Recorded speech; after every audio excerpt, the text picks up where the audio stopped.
You are not crazy. I need you to hear that before anything else.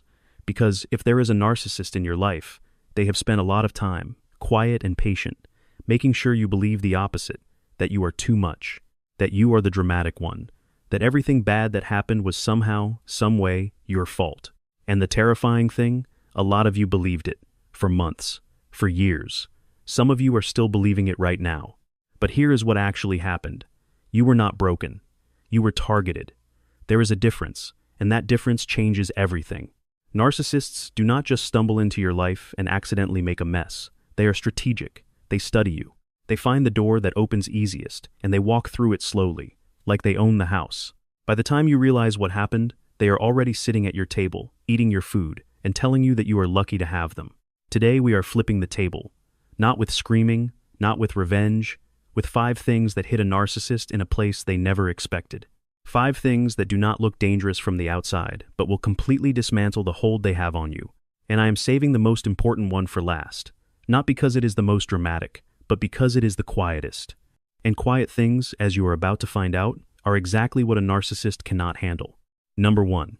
The gray rock they never saw coming. Think about the most boring thing you have ever seen in your life.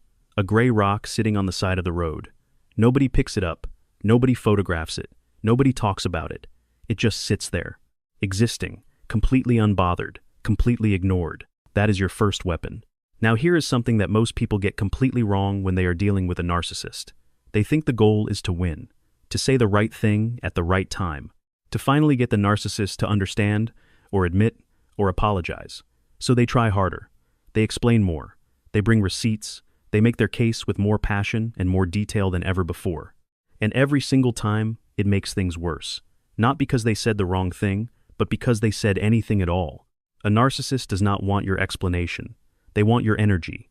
They want to see your face change. They want to watch you scramble. The content of what you say means nothing to them. The fact that you are responding, that you are activated, that you care enough to argue, that is the whole meal. So, what happens when you become a gray rock? When someone asks you a loaded question and you say, "I am okay," in the flattest voice imaginable? When they poke at you and you give them nothing, not coldness, not rudeness, just absolutely nothing interesting to grab onto, they get bored.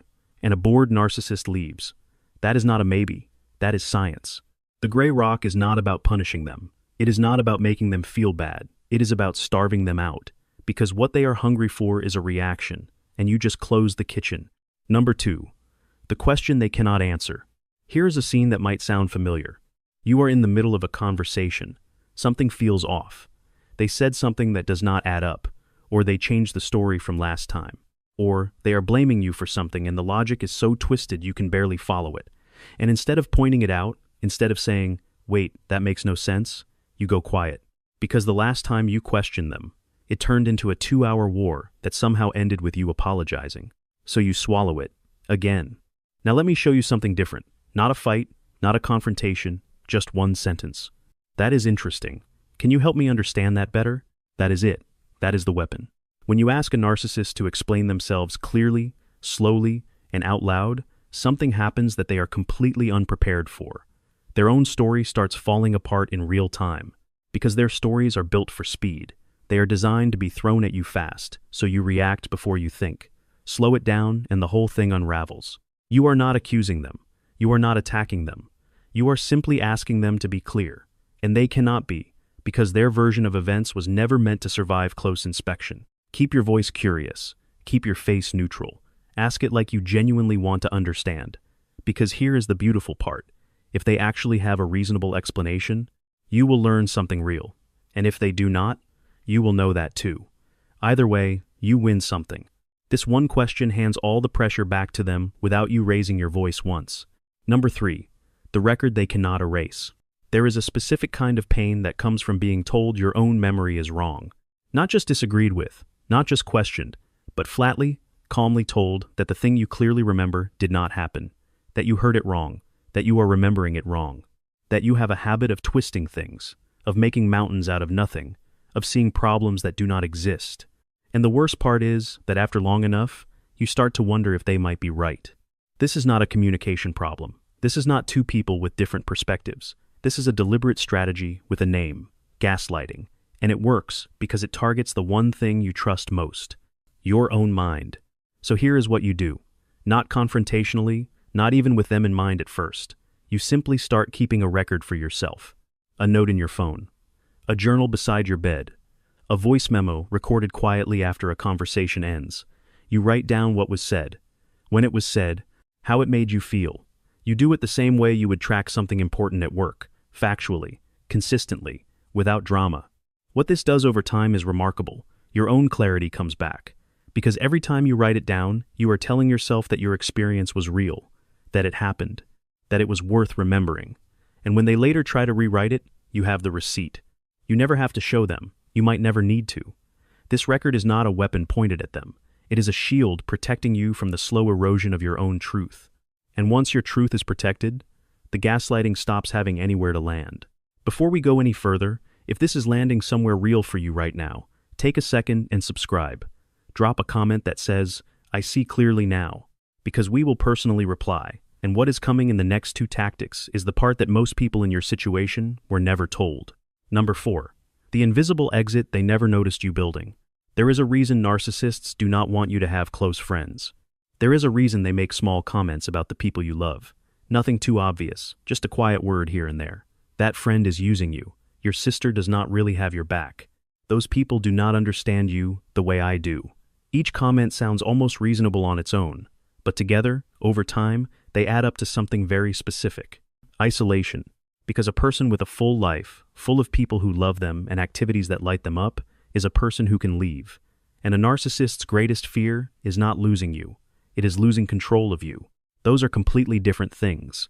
So here is what you do. Slowly, quietly, without making it a moment. You text back the friend you have been distant from.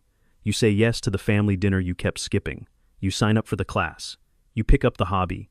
You find one small thing each week that belongs only to you, that has nothing to do with the narcissist and cannot be touched by them. You are not running away. You are not making a plan. You are just living your life, fully, like you always had the right to. But here is what is actually happening underneath that. Every new connection you make is a door out of the trap.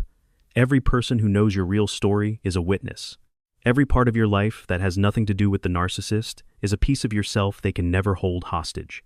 The narcissist will notice something shifting. They will not be able to name it exactly, but they will feel it. The grip loosening, and that feeling, for them, is more threatening than any argument you could ever start. You do not have to fight your way out. You simply have to grow your way out, bigger than the cage, until the bars just do not reach you anymore. Number 5. The thing nobody talks about. Everything we have covered today is real. Every tactic works. But this last one is different. Because this one is not about what you do around a narcissist. It is about what you finally stop doing inside yourself. Here it is. Stop trying to make them understand. I know, that sounds simple, maybe even obvious. But listen, because this is the one that takes the longest and costs the most. When something unfair happens to us, our instinct is to seek understanding. We go back, we explain again. We find better words. We write the message, delete it, rewrite it. We have the conversation in our heads 100 times. We think if we could just find the right way to say it, something would finally click for them. Some light would turn on. They would see what they did. They would feel something. They would change. That hope, that specific hope, is the chain. Because a narcissist cannot give you the understanding you are looking for. Not because they are incapable of understanding, but because your understanding serves them nothing. They already know what happened. They know exactly what they did. The performance of not knowing is what keeps you coming back to explain it again. Every time you return to make them understand, you are telling them that their approval still has power over you, that you still need something from them. And as long as you need something from them, they have you. The day you genuinely stop needing them to understand is the day the whole thing collapses. Not because you got revenge, not because you won the argument, but because you quietly, finally, took your need back. You stopped standing at a door that was never going to open, and you walked down the street and found a door that opened wide and warm and easy. That is the shift. That is what they cannot handle. Not your anger, not your distance, your peace. The sight of you, genuinely okay, genuinely not waiting for anything from them anymore. That is the thing that ends it. Every time. Let me leave you with something honest. None of this is fast. A narcissist did not build their hold on you in a day. It was slow and careful, and done in such small steps that you never saw it as it was happening. Undoing it takes the same patience. It takes you choosing yourself again and again. in small moments when it would be easier not to. But here is what is also true. You are already doing it. The fact that you searched for this video, the fact that you are still here, that is not nothing. That is your mind fighting for you even when the rest of you felt exhausted. Become the gray rock they cannot excite. Ask the questions that slow their stories down. Keep a record that protects your own truth. Build a life too big for them to contain. And let go of the need for them to ever understand you. Not for them, for you, completely for you. The version of you that existed before all of this, they are still there. A little quieter maybe, a little more careful, but still there. Still worth finding again. Go find them. If this reached you today, share it with someone who needs it. And watch the next video, because we are not done yet. There is more you deserve to know.